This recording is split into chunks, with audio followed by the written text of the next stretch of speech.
Good evening, everybody. My name is Todd Scholl. I'm the lead learner at the South Carolina Education Association Center for Educator Wellness and Learning. We call ourselves COOL, and thank you for being here tonight for another live stream. As always, you can find all of our live streams that we do on the COOL website at cool.us, at cewl.us. And of course, we would love to connect with you. You can go to the sea.org/connect. And if you look at the bottom of the screen, you can join our movement now and pay no dues until September. Just go to jointhescea.org or text the word join to 48744. We just announced this, which is our Educator Mindfulness Retreat. It's going to be held June 14th through the 16th in Black Mountain, North Carolina, at a place called the Quietude Retreat Center. It is a secular and science-based trauma-sensitive retreat designed by educators for educators. You can learn more about that at the COOL website. You go to cool.us/retreat, or just go to cool.us and look for the nav button at the top that says retreat. You can learn all about it and apply to attend if you are a public school teacher in South Carolina. And it's less expensive for members of the SCEA. So if you're not a member and you're thinking you want to go on this retreat, it'd be a great time to join now, because you get a significant discount on retreat costs if you are a member of the SCEA. So that's all the plugs that I have for tonight. I am really excited about our guest tonight. He's someone I've met on a couple of occasions and really respect the work that he's doing and the advocacy that he's doing for free speech and expression. His name is Josh Malkin. Josh joined the ACLU, or the American Civil Liberties Union of South Carolina, as a legal fellow in the fall of 2021, and was named a senior advocacy strategist after the completion of his fellowship. He comes to the ACLU deeply committed to advocating for racial and educational equity and protecting the rights of children. He earned his Juris Doctorate from Columbia Law School, graduating as a Stone Scholar and Public Interest Honoree. While pursuing his degree, he had the privilege of interning for Orleans Public Defenders, the Mississippi Center for Justice, the New York City Civilian Review Board. He also completed an externship with the NAACP Legal Defense and Education Fund, Incorporated. Prior to law school, Josh spent 5 years teaching middle school and high school math in New Orleans East. There he saw how American systems work in concert to maintain racial hierarchy. So without further ado, let's bring in Josh. Josh, how are you doing tonight? Todd, I'm well, thanks. How are you? I'm doing really well. I want to thank you for your work and your commitment to equity and justice and against censorship. And I know that's one of the major concerns that you have right now. Before we get started, can you talk? What did I miss in your bio? Is there anything that you needed to tell everybody about your work or about the ACLU before we dive deep into this the topic tonight? No, I'm sorry it was obnoxiously long. Just that, the ACLU has an integrated advocacy model. So we have an advocacy department, a legal department. That's actually it right now. But we are currently an 8-person shop. So trying to do as much as we can, but I know there are instances when we can't be everywhere we'd like to be. Yeah. So let's talk about the thing that we've been talking about on this live stream and the SCEA, which is House Bill 3728. You get the number right? Yeah. 3728. I think you and I kind of have a similar view of this, which is I think they're trying to put lipstick on a pig and trying to make it sound innocuous. And of course, there's problems with it. I don't want to take up the mic. So you tell us, what is the issue you have with this bill? So what issue don't I have with this bill, Todd? This is the evolution of the critical race theory craze. And after 18 hours of public testimony, largely against the bills last year, they did take critical race theory out of the bill. But here we find ourselves back again after hundreds of testifiers and testimonials last year.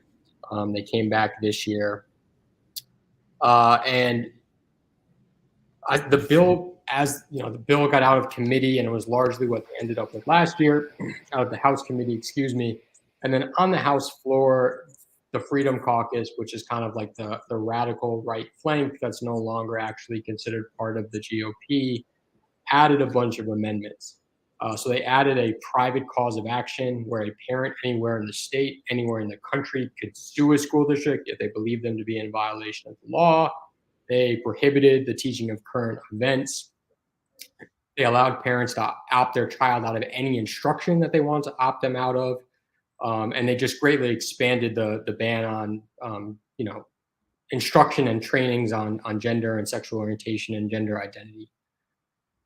Bill passed out of the House despite those amendments. One of the more moderate champions of the bill got up there and said, I don't agree with how this bill is written now, realizing the animus that drives the bill, right? That's what I thought was helpful about those amendments, is like those amendments to me really highlight the animus behind it. There are folks out there right now who don't want their children learning about history. There are folks out there who want to be able to sue school districts immediately without talking to educators and administrators. There are folks who don't want educators talking to their kids about current events when that's, is a disservice to students. When something horrific or monumental happens in our country and the next day they go in and trust their educators to facilitate a discussion. But so it came out of the House, more radical than leaving the House committee. I'll pause there and continue, I guess, because we're not taking questions right now. So then it gets to the Senate. The Senate takes it up. And I think it's fairly clear from the get-go that senators don't have that much interest in this bill. I think that they have a greater understanding of what's going on here and how unnecessary it is, how it disrespects educators and students in a time when we certainly don't need to be disrespecting educators. The time doesn't exist, but in a moment where we have a record teacher vacancy, teacher shortage, certainly should not be anywhere near the top of our priority list.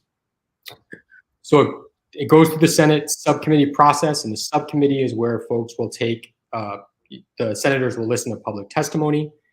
There are 2 subcommittee hearings where they take public testimony. It's roughly 38 folks against the bill and 8 in favor of the bill. That being said, it gets voted out of subcommittee and then goes to the full committee, where I honestly, I will, give folks the burden of the doubt. I think senators try to make the bill more reasonable. I don't think our senators, who are only senators part-time, who have other jobs, necessarily understand what's happening locally with censorship and efforts to ban books and censor curriculum. I don't know if they understand what's happening in other states that have similar laws. So what they did was they struck most of those more radical amendments. And then the bill passed out of the full committee. So what we're left with is still the Trumpian, executive order prohibited concepts. So even though they've now removed the language that I believe highlights the animus behind this bill, it doesn't matter, right? Because censors and folks who are trying to ban histories and identities aren't going to care what the final version of this bill says if it passes out of the Senate. They will charge into school board meetings without talking to educators and administrators, saying that they violated the law and that they're risking 5% of the school district's funding, which is the penalty that's currently in the bill. So it's tricky because I spend a good deal of my time trying to explain to reasonable people why the language of this bill doesn't matter. They'll look and say, okay, maybe we shouldn't be teaching some of these things It seems like there's a protective process in place. And if you look at the language of the bill, there should be a protective process in place. It says that a parent, and only a parent, need to document evidence of trying to have a conversation with an educator and administrator. And if these folks were gonna do that, we'd be having a different conversation. But I've been flying around the state chasing book bans, and that's not how these folks operate. What they do is they go into a school board meeting without talking to without trying to have a proactive, productive conversation with a librarian, and they tell school board members, "You're distributing child pornography, and I'm going to have you arrested." If they haven't already talked to the sheriff, the police have twice gone to the children's section in the Greenville Public Library. I mean, these folks, with all due respect, are like, I think many of them are not well. And the fact that they can just like charge into school board meetings and tell these dedicated public servants, like, I'm going to have you arrested because you're distributing child, it's horrifying. And folks, Right. if both sides of the conversation aren't in the room, I've seen school boards act differently depending on, which perspectives are in the room. We've seen these kind of bills go into place in other states, and what we see happening in many cases is where there's any gray area, educators get scared, school librarians get scared, and we actually spoke with some school librarians last week, and what we're starting to see is some self-censorship even now without the bill.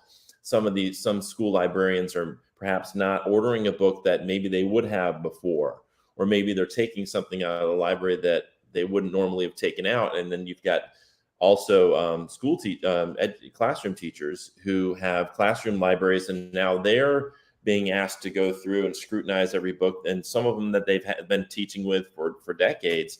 And so we're starting to see this self-censorship and this sort of culture of fear. And I agree with you, going back to your point about, I mean, this is bad enough in and of itself, this idea of putting this sort of culture of fear. It reminds me of I forgot, Dolores Umbridge when in Harry Potter, when she came in and she started implementing all these rules, and there was this chilling effect on what they could teach about magic and wizardry. Like there was this whole thing at Hogwarts where the students and the teachers were living under fear of this person instead of the freedom and beauty that they had before. And that's sort of what I see happening with these bills, is you've got people that have that kind of mindset who just want to control through fear. And if the bill is left ambiguous enough, then you leave openings for people like that to get into, like you said, the school boards, and teachers now scared that, hey, am I in violation of the law? Am I going to get in trouble with my district? Am I going to get arrested for having this type of book? And so they just self-censor before even the parent lodges the complaint. Yeah, I think that's a really terrifyingly whimsical analogy. I love that. But I think, I think the prohibited concepts, you're right, are absolutely ambiguous, absolutely vague. I think even if they were concrete, again, it wouldn't matter, right? If someone doesn't want their child to learn about Rosa Parks, they will charge in there and say, my child can't learn about Rosa Parks under this provision, even if there's absolutely no connection between the language of the bill and that individual parent's or citizen's distaste. Yeah. I'm not so what educators who are watching this and proponents of strong public schools, folks who are against censorship, what are some concrete things that they can do to fight back against this? Yeah, so just a little update as to where we are in the legislative session. The Senate will have 9 days to round out the legislative year, and I still believe there are a lot of things on the list, good or bad, that are higher priority for them than this bill. That being said, like, leadership in this state is on the record as saying we care about educators. We realize there's a problem, and we want to respect, recruit, and retain educators. So the more that they hear from educators that this bill feels like an attack on their expertise and undermines their professionalism, I think that goes a long way. I can get you a link where folks can submit their testimony so I can make sure it lands on folks' desks. And that could be as anonymous as folks need it to be. I'm a teacher, school district would be helpful, but county if necessary. And I think folks, they can't have it both ways. They can't cater to this really loud radical minority calling for censorship and say that they care about recruiting and retaining our expert professional educators. Yeah. What let's talk a little bit about the ACLU. I'm familiar from, so I remember back in the 80s, the ACLU was, I remember, prominently talked about in a lot of presidential campaigns, like as though it was like a pejorative to that the Democratic candidate had been a member of the ACLU or something like that. Talk a little bit about what the American Civil Liberties Union does, what their mission is, and what they do to protect free speech. Yeah, and I'm glad you raised that, because I'm sure there are still folks who feel like it's a pejorative to be a member of the ACLU. Yeah, so again, I mean, we are kind of a two-pronged shop at this point. So advocating for free speech, both at the legislator and legally. I keep our legal team abreast of book bans and censorship attempts around the state, and potentially a lawsuit coming soon. But tomorrow there is a bill that is designed to protect free speech in college campuses. Based on its sponsors, I think they are worried about these individual sponsors are worried about backlash to conservative speech on college campuses. There have been a few instances recently on college and graduate campuses where there's been kind of a notorious speaker or someone with pretty radical conservative ideas, and there's just been backlash. And I get that motivation. I disagree with what those folks say, but I believe very firmly in their right to say it. And I think that we as a pretty polarized state are straying from these concepts that are really meant to protect democracy. The free exchange of ideas and the right to access information is so fundamental to being able to have discussions and advance ideas and solve problems. And the fact that we're seeing such explicit attempts to stifle that, to just completely undermine the First Amendment, is scary, right? And to your point, I think what the radical conservative folks are great at, to give them their credit, is messaging, right? Because when I go into a school board meeting or a library board meeting and I say, hey, just letting you know that banning a book because you dislike the ideas within it is a violation of the First Amendment, that doesn't make me a radical, in my opinion, right? Saying that defending the very limited Black history that students are receiving in schools shouldn't make me a radical. I wish that I was fighting for more radical things, honestly. But I'm not fighting for equity. I'm not even fighting for equality, right? I'm fighting to maintain an already problematic status quo. I'm fighting to try to make sure librarians aren't harassed. And the fact that makes me a radical, it's honestly a testament to their messaging. Right, and that shows you. So the Overton window has shifted so far to the right that yes, that standing up for your school librarian now makes you a Marxist indoctrinator or something along those lines. Right.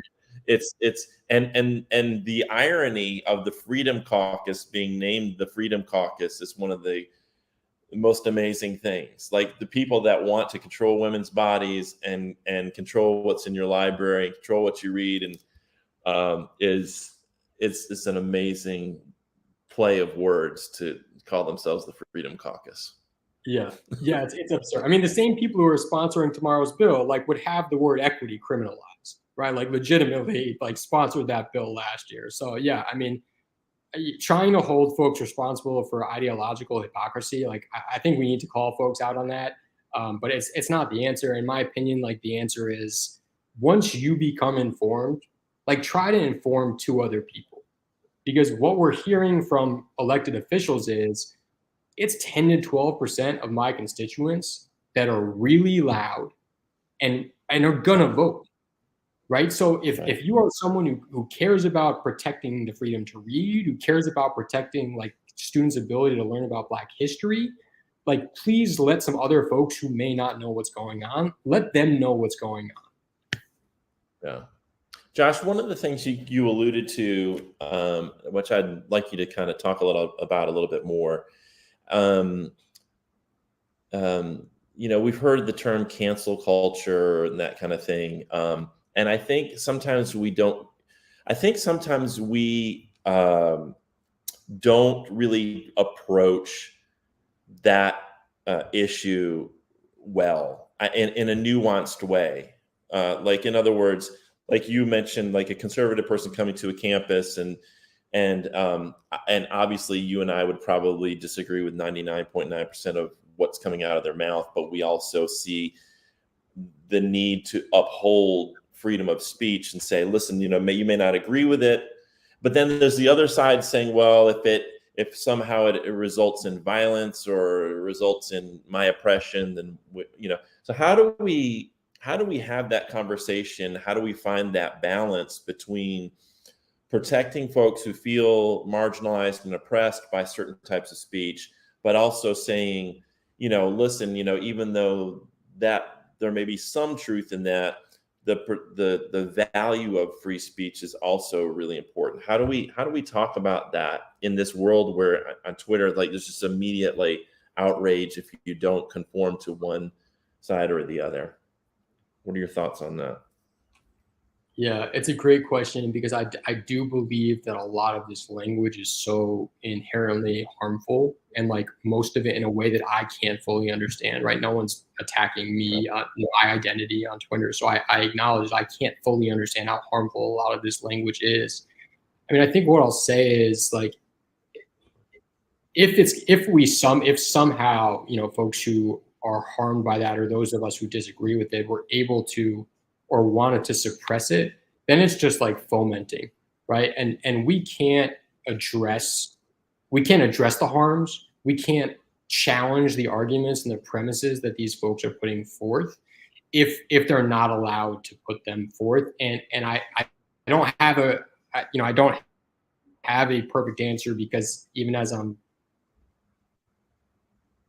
saying this, like it is so hard, even, in my skin, hearing a lot of what these folks say at some of these hearings.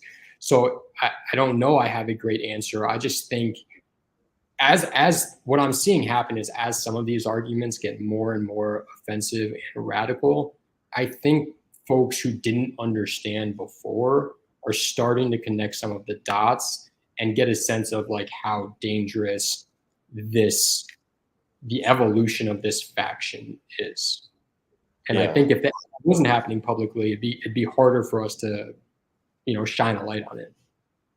Yeah, and I think you mentioned that the right is really effective at messaging, and I think sometimes what the left does is says, well, let's not even respond to it, let's not even like acknowledge it. And I think one of the issues that I see happening there is then when it comes to something like critical race theory, if they're the only ones talking about it, then that becomes the working definition in most people's minds of what it is. And then there's all this misunderstanding and misinformation that's spread, with nobody really saying, yeah, go ahead and say that. You can come on my podcast, say it, and then let's talk about it and really see if it holds up to scrutiny. Like, we'll steel man the argument as best we can, but let's have that real conversation about what you're saying and whether there's real substance behind it or not. Because in most cases, I've found there's like very little substance, or it's conspiracy theory or conjecture or sort of clever wordplay, but there's nothing substantive there. It's just misleading people. And it's really just what I see is they're really good at generating fear and division and then mobilizing that energy into elections. Right. So another issue I wanted to bring up with you is someone that I follow on social media brought this issue up, that there are a lot of educators in South Carolina who are in the LGBTQ plus community who feel like they aren't able to, that they have to hide their identity in the school setting. And it's not to say that they want to talk about their sexuality, but like, for example, when I was teaching, it was known who I was married to. I wore a ring. I might have a picture of my wife and kids on my desk. It was just known, this guy's married to this person. And it wasn't something I ever felt fear of, or something that wasn't anything I ever had to hide. But I think there's a lot of people that are in communities, in certain communities here in South Carolina, who feel that they have to hide that part of themselves, and that double standard is incredibly unjust and unfair. What are some things that we can do? What are some laws in place, or some things that we can do to help advocate for those human beings who feel like they're living in fear, and in some cases losing their jobs as a result of their identity? Yeah, I mean, first of all, like I'm just so sorry that this is where we are in time. This is when we are in time. Two, like everyone's district is different, and I think folks have folks have a much more nuanced understanding of what they need to do to be safe in their district. Which again, like I'm sorry I have to say that, but like not every district in South Carolina is created equally. And three, hopefully without crossing the line into giving legal advice, Title VII under Supreme Court precedent protects you. There can't be an adverse employment decision based on your sexual orientation or your gender identity. So there's that. I mean, I'll also say, like, there was, I'm not sure if you heard about this, the teacher in Charleston recently, right? And I don't know all the details, so I don't want to misspeak. But a teacher in Charleston allegedly, told their students they were transitioning, right? And it's, okay, yeah, I think, I heard about that.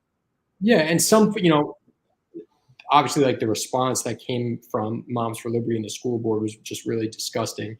But there were some folks in the education world who were like, that teacher didn't go about it the right way. And again, my answer for that, and for also like curricular censorship, is like the answer is more training, right? If like teachers should go into the school year knowing their rights, knowing the best way to talk to their students about their sexual orientation, gender identity, whatever it is. And the fact that like these bills are also trying to eliminate trainings that would do just that, it's just exacerbating the problem.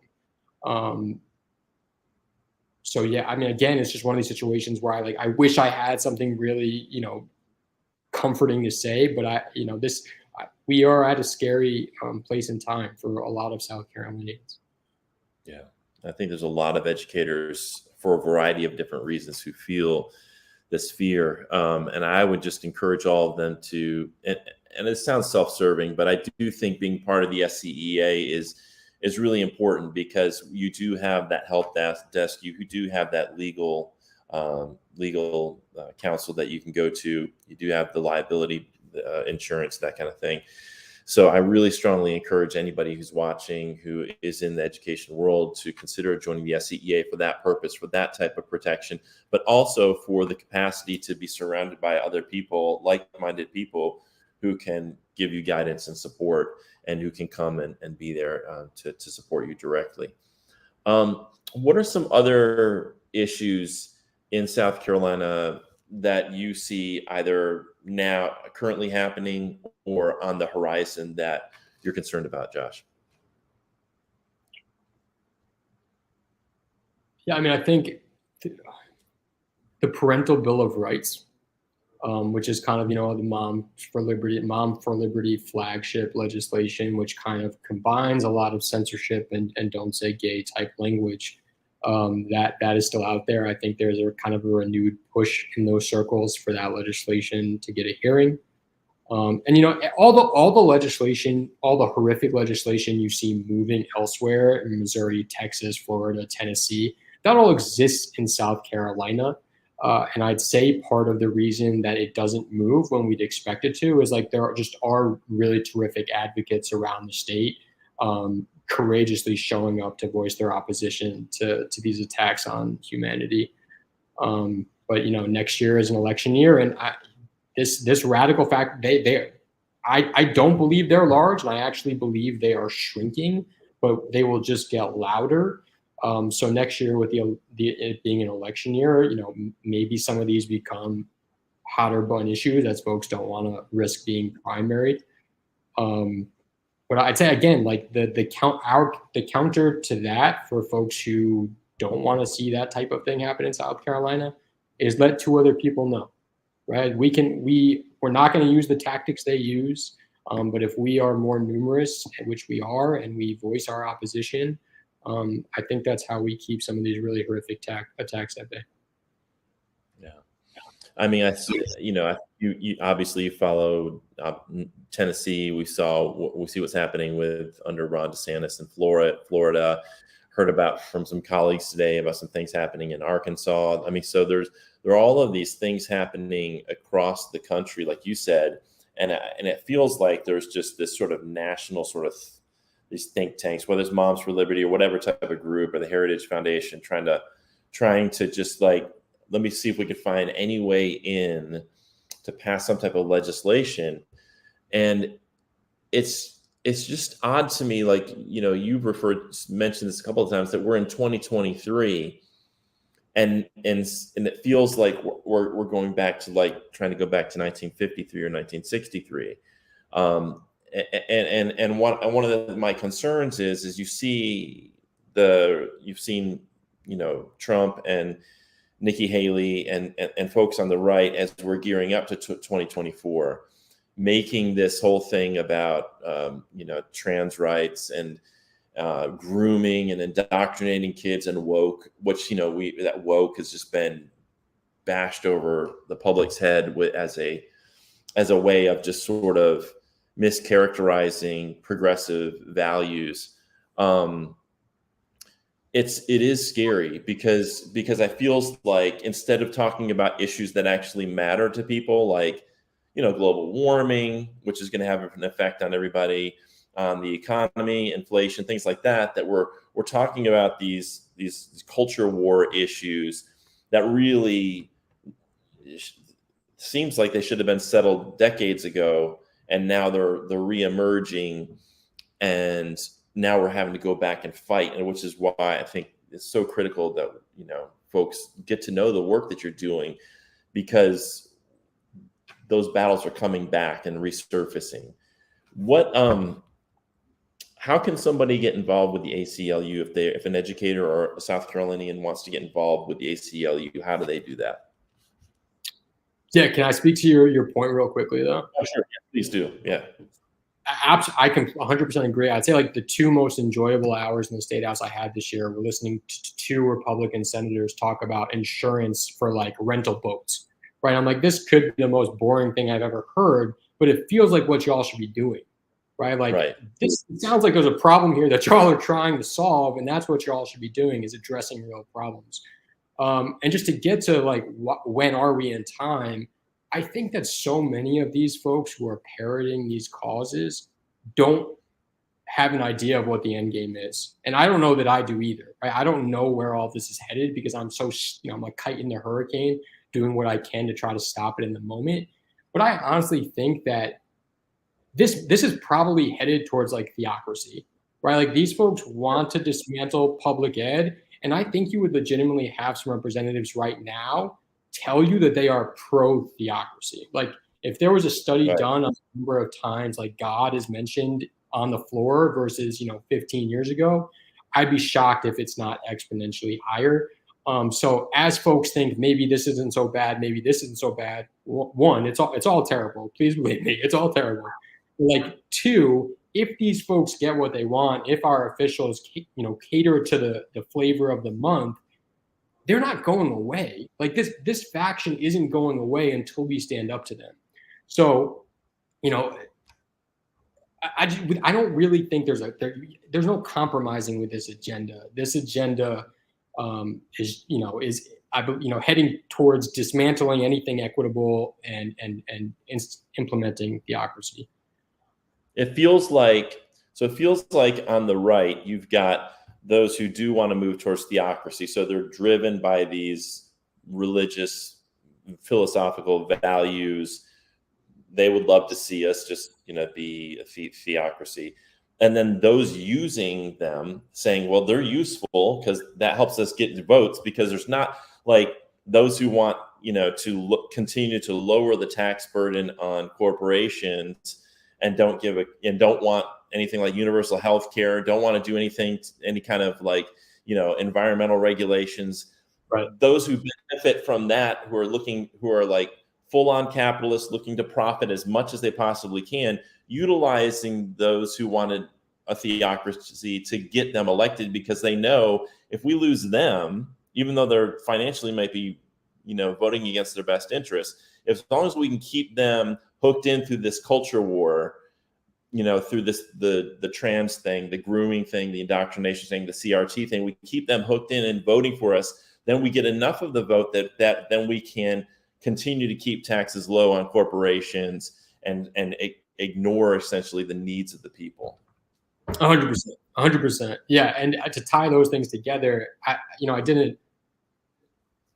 don't follow everything as closely as I should, but like the scout coming to Columbia and bringing like, however much money and however many jobs to the Midlands, and the Freedom Caucus got up there and was like, we don't want these jobs because Scout like has DEI practices, right? So just to highlight your point, I think it's a great flag. I think some of these huge capitalist forces are just exactly kind of tapping into the theocratic movement and puppeteering when it's beneficial to them. Yeah.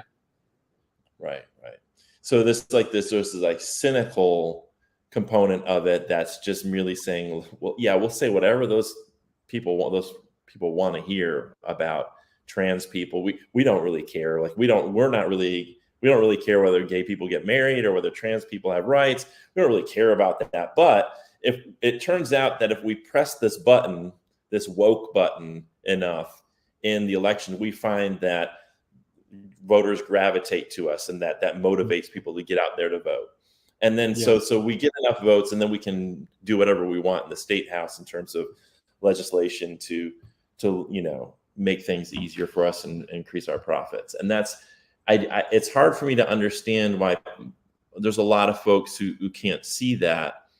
But I think that if you want a theocracy and your idea is, that's the number one thing. Money's not important. What's important is that these values that I care about get put into public policy. That, because I'm doing God's work. It's just such a powerful mix in politics to overcome.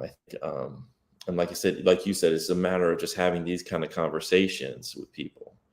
I think that's the only way.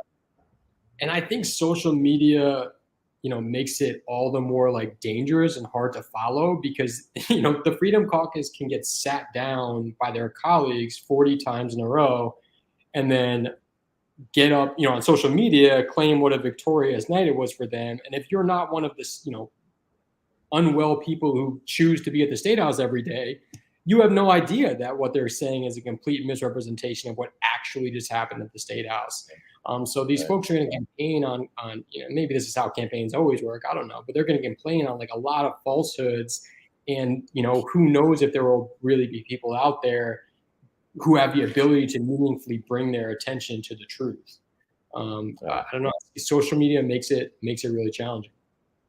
Yeah, and Tamara said, she's one of the school librarians who was on our live stream last week, said that this is an attack on public ed to reduce support for public schools so they can push private, which is I think this is like almost like the last stand for democracy is the protection of public schools, because it feels like, if they can dismantle public schools and funnel the money to private entities, then it's like the people who want a theocracy get what they want, because now their tuition to their Christian private schools covered, and they can bring more people into those Christian private schools.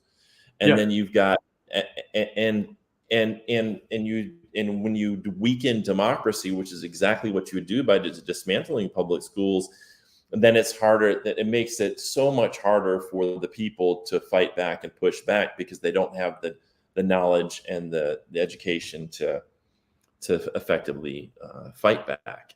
So this feels like this attack on public schools feels like we're at a really important moment in American history, where we're seeing public schools attacked everywhere. and we have to come together to fight back. And Colleen says, so many bad actors only see dollar signs when they see the kids we serve. They deserve better. That's why our work for children cannot stay in our four walls of our school building. That's right. Thank you, Colleen, for tuning in. It's always good to hear. You know, Colleen's one of our favorite people. Sure. Yeah. How's this camera? Huh? I'm sorry. I asked you a question earlier, and then I totally forgot what it is now. I've been trying to think of it while I'm talking.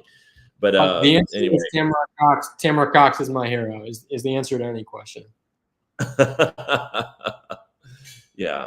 So I asked you a question and I can't remember what it was. But anyway, we'll move on. Colleen says she wouldn't miss it for the world. Yeah. Oh yeah. Tamara's co-hosting tonight. So how do you get involved with the ACLU? So like someone wants to get involved with the ACLU, they know about you, they want to help you out, they want to support you. How do they do that? Tamara's gonna make me be a good employee here and pull up our website to make sure I'm giving you the right instructions. So you're gonna go to the ACLU of South Carolina webpage, which you can get to just by Googling ACLU of South Carolina.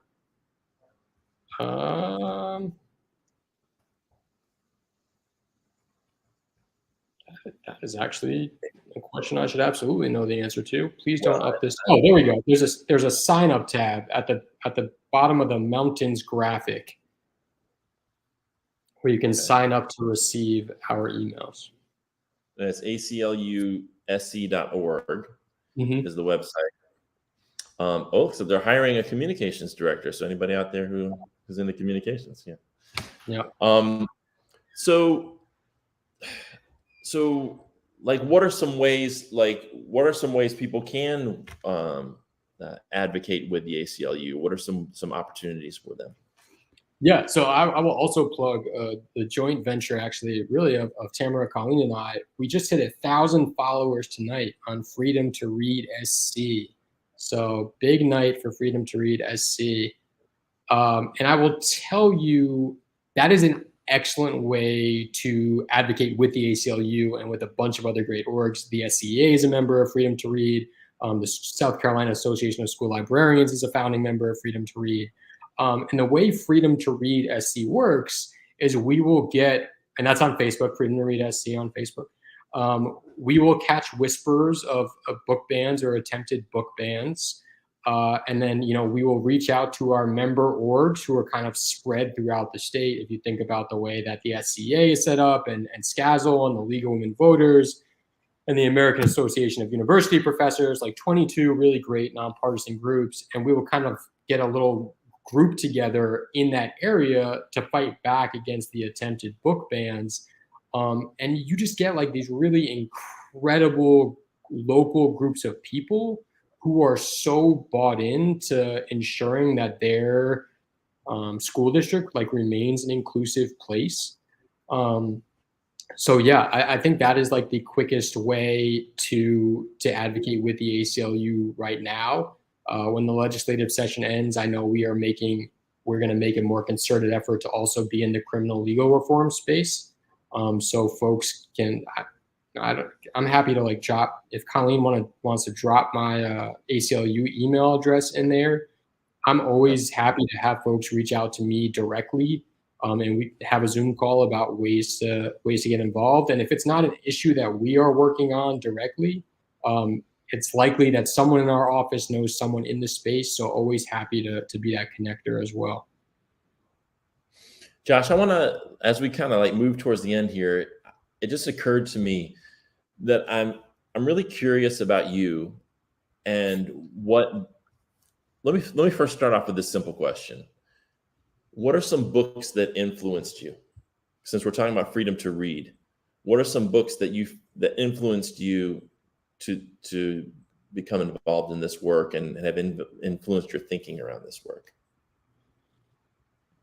Yeah, it's like the answer is a lack of books. I think like I grew up in a progressive part of New York, and I went K through 16 without any understanding about how systems work to impact, different races and equitably, right? Like I graduated a small liberal arts school outside of Boston, took social psychology classes, and just really had no idea. Was asleep. If I'd like to use awake and asleep that way, I was unaware of how systems operated. I was asleep, and then I started teaching, and I remember, my first diversity training, and it was uncomfortable, and I wasn't ready, right? Like my K through 16 education hadn't prepared me to even like listen to conversations about equity.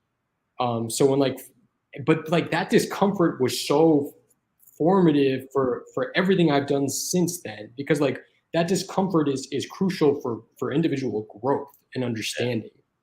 So, and then I stepped into the classroom, right? And I was at like a 98% free and reduced lunch school. And it was really interesting because I had a pretty even split of Black, Vietnamese, and Honduran students. And, just like seeing how their daily lives were impacted by all of these systems, I was like, I didn't learn much about the world in my K through 16 education. And that's when I began reading. So, like trying to think of titles that. It's always hard when someone asks you and you're not prepared. Like later on, you can think of 100, but like think of just one or two that come up that really were eye-opening for you or shifted your thinking. Yeah, I mean, Between the World and Me, I read that after teaching for a few years, and that's a really powerful book. I can picture the covers, but like I don't want to mess up the titles and disrespect the authors.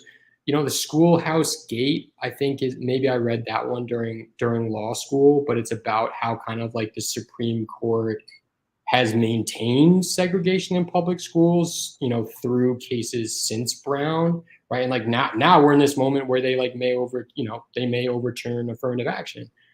But I think, I wish I was a bigger reader, Tamara. I'm sorry, I don't read as much as I should. It's more like listening, right? I try to be a better listener because, I think that's where real learning and deeper understanding of how other folks' lives are impacted by these systems designed to benefit me, and I don't know. I need to read more, Todd, is the answer.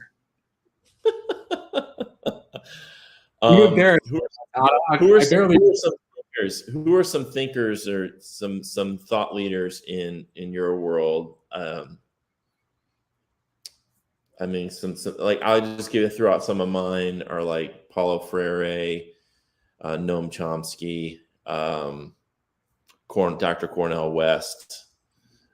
Some folks. Who are some people that have been influential? It could be even like your parents, or just who are some folks that were influential in as you formulated.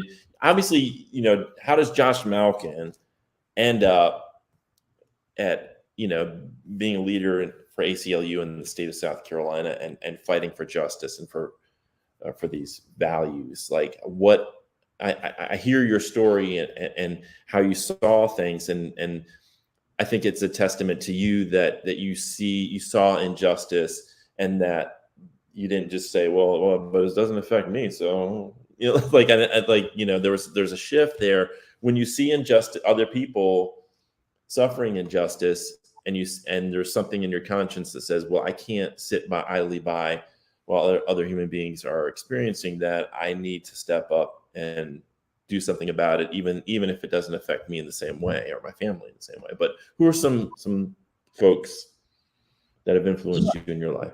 Not to cop out of my lack of diving into philosophy yet again, but I will say I would name students, right? Because you can't, in my experience, I couldn't effectively teach my students without trying first to understand how they were that day and why they were that way. So as books and I ended up taking critical race theory. So I'll shout out Kimberly Crenshaw, and I'll also shout out Professor Kevin Brown, who's at USC, who definitely like reinforced and helped me see the inner workings of systems in a way that my students first brought my attention to. I remember in my first year of teaching, I taught both 8th grade math and accelerated algebra for a group of 8 students.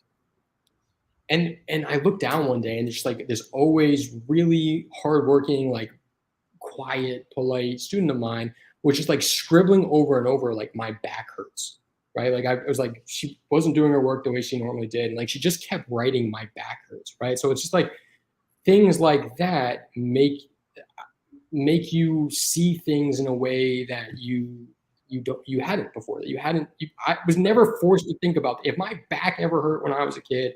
My mom would have had me at the doctor before I could even tell her, right? It was just the access to healthcare was so immediate. So seeing that, it took, it really sadly and unfortunately took for me to see other children living a life so different from my own to be like, wait a second, like something is not right here. And then, that turned me to books that I've since embarrassingly forgot their titles, but like, I think it's because the more meaningful moments with those systems were like seeing my students be forced to navigate them like that. Yeah. That's powerful, Josh. I just want to say on behalf of everybody watching and folks, thank you for what you're doing. Like we don't win every battle. It's frustrating sometimes. And I'm sure there's days that you get really discouraged and down about what you see and about the lack of progress, or actually sometimes feeling like we're stepping backwards. But for you to stand in the way of folks who want to pull us back, for you stepping up and standing in their way and doing everything you can to fight for freedom, to fight for truth, to fight for educators and the young people of this state to have a bright future, because they can't have a bright future when we're censoring the truth and censoring books, and they don't have access to materials that represent them and that explain the wide range of human experience. Like it's an important fight, Josh, and I want to thank you for doing it. I want to thank you and the ACLU for standing up and doing that. Well, I appreciate that. And I also want to say, like, the only successes I ever have, and it's easy for me to get bogged down in what, feel like the losses, but we actually do have quite a bit of success. And it's because like folks are doing it together. So the reason that like book bans are largely not happening in South Carolina is thanks to these amazing communities that form locally to fight back against book bans and be the presence in the room.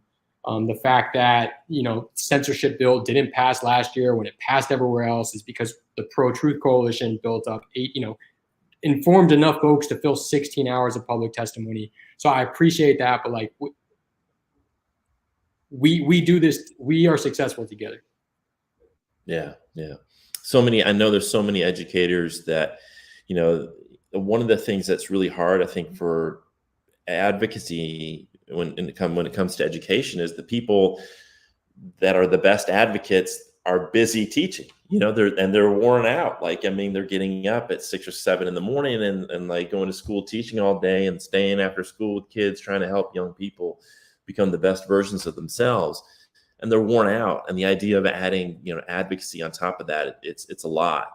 But I think your point is really, really important that as many as possible, we need educators to step up in their local communities and at the state level and the national level to protect the institution of public schools, because it is absolutely essential to the survival of our democracy. But any final thoughts, Josh, before we wrap up? Yeah, I think I've mentioned this earlier, like we need to call out ideological hypocrisy. We need to call out when language and attacks are harmful, for sure. But I think the change happens by us informing people who don't currently know. I think that the majority of people in South Carolina don't want all of these really hateful, discriminatory attacks on folks. And it's just, it's a lack of knowledge. I don't blame people for it. If your humanity, your history is not directly under attack, you don't work at the State House, I don't know why you would know necessarily. So if you are someone who knows, please go tell 2 or 3 of your friends, send them to the ACLU, the SCEA, Freedom to Read, anywhere they are trying to advocate, because it really is a strength in numbers thing. Yeah. Well, thank you, Josh, so much. And thanks to the ACLU for all you're doing. Have a great night, man. Thanks so much. Always. Take care. I want to thank Tamara Cox for watching, Nat, and Colleen, and Keneal, and let's see who else was watching tonight. I think that's about it. That's all the ones who commented. But thank you for watching. If you are still watching, I just want to remind everybody that you can speak out against the voucher schemes, which would funnel money from public schools to private. You go to the scea.org/S39 and you can speak out about that. You can also speak about this bill, H7328, which is the censorship bill, and you can do that at the scea.org/pro-truth. You can connect with us at the scea.org/connect. And of course, you can join us right now with no dues until September. So you got no dues in April, May, June, July, and August. No dues till September if you join today. And you can look at the bottom of the screen here. It's jointhescea.org or text the word join to 48744. I want to remind everybody, we just launched this today. If you are interested in going to a retreat, this is only for public educators in South Carolina. That includes support staff, so bus drivers, cafeteria staff, custodial workers, admins, school psychologists, and of course, classroom educators. If you're interested, that's June 14th through the 16th in Black Mountain. It's going to be at a retreat center called Quietude. It is a secular science-based retreat that is designed by educators for educators. You can learn more at cool.us/retreat. Just go to the Cool website and you'll see the retreat link there. So yeah, we'd love to have you. Very, very affordable. For members of the SCEA, it's like $100 for 2 nights of accommodations and includes your meals as well, and a book and all the trainings and yoga and everything. So very, very affordable retreat. If you're interested, head on over to the Cool website and check that out. Let's see, what else do we have? Colleen wanted to share all those actions are at the scea.org/action center. Nat says, thank you all. This was great. You're very welcome, Todd. And if you're on the front lines, join your union, join the scea.org. I'm so proud to be a part of a union and part of an organization that in this state, the only one that's out there talking about these issues, LGBTQ issues, civil rights issues, social justice issues. We're the ones on the front lines talking about these, not hiding away from our values. We're the only association for educators that isn't afraid to talk about the fact that we're a union, and we are affiliated with the NEA. We're the state affiliate of the largest labor union in the United States with over 3.2 million members, the National Education Association. I want to thank them for helping to bring you programming like this. It's through a grant from the NEA that we are allowed to do this kind of work, and I want to thank them. I want to thank Todd Jake, our executive director, Sherry East, our president, our board, and everybody at the SCA who's so supportive of the work that we're doing at the Center for Educator Wellness and Learning. I hope you have a good evening. I'll be on the road this week doing in-person sessions, so we're not going to have another live stream this week, but we've got a lot of great live stream events coming up. So just stay tuned to the SCEA's Facebook pages and the Center for Educator Wellness and Learning pages, and we'll be posting information about those coming up soon. So I want to thank Josh Malkin from South Carolina ACLU again for being our guest tonight, and thank you for tuning in. Have a great week. Bye.